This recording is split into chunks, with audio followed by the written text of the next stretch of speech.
वोरा जी जुड़ गए हैं।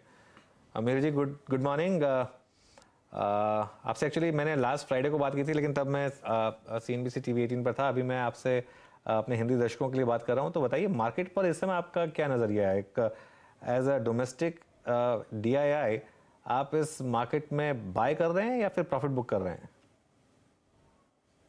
नमस्कार, गुड मॉर्निंग अनुज जी।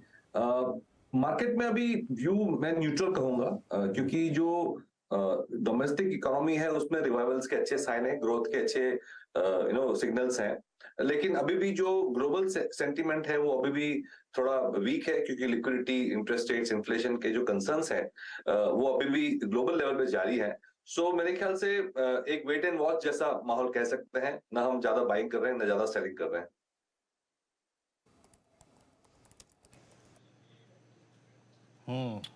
बहुत स्ट्रॉन्ग अगर आप देखिए व्यू, मतलब ना लॉन्ग साइड पे ना शॉर्ट साइड पे। लेकिन महेश जी, दो तीन अगर आप देखिए चंक जहां बाजार ने कॉन्फिडेंस काफी शो किया है पिछले कुछ समय में, उसमें बैंक भी शामिल है, उसमें सीमेंट शामिल है, आईटी को लेकर स्केप्टिकल है बाजार काफी हद तक अभी अभी क्योंकि ये अर्निंग सीजन गया है। इस अर्निंग सीजन को आपने देखा, आपने टॉप लाइन्स को देखा, बॉटम लाइन को देखा, मार्जिन की ट्रिजेक्टरी को देखा, इंटरेस्ट बर्डन्स को देखा।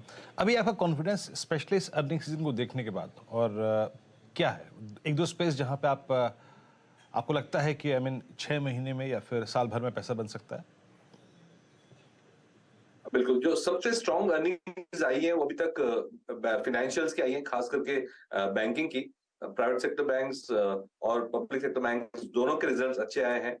मार्जिन्स इंप्रूवमेंट हुए हैं, क्रेडिट ग्रोथ हो रही है, एनपीएस के इश्यूज भी अभी नहीं दिख रहे हैं। तो ये सबसे बड़ा सेक्टर है बाजार के। अगर वेट देखें तो करीबन 35 to 40% वेट होता है बैंकिंग एंड फाइनेंशियल्स का।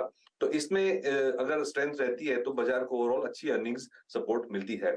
तो ये एक सेगमेंट है जहां पे अर्निंग्स के भी अच्छे सिग्नल्स हैं।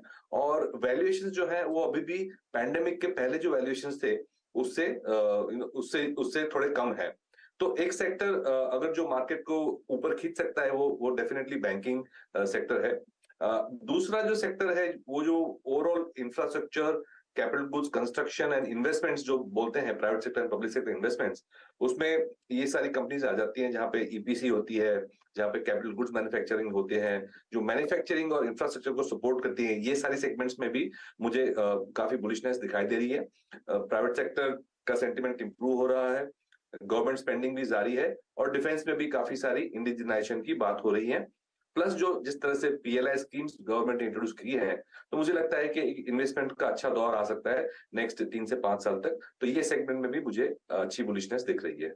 ओके।